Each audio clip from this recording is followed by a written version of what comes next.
Sometimes there are loud noises around me.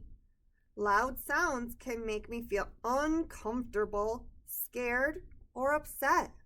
When this happens, it's okay to use headphones to block out the noise and feel better. Loud noises are sounds that are really strong and can make it hard for me to focus or feel calm. When I hear loud noises, I might feel upset, startled, or even worried. That's okay because everyone reacts to loud noises in different ways. Sometimes loud noises can make my ears hurt or make me feel overwhelmed. If I don't like the noise, I might want to cover my ears, leave the room, or get away from the sound.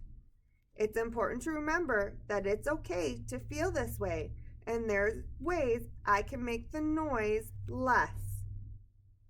When I feel bothered by loud noises, I can use my headphones to help me feel calm.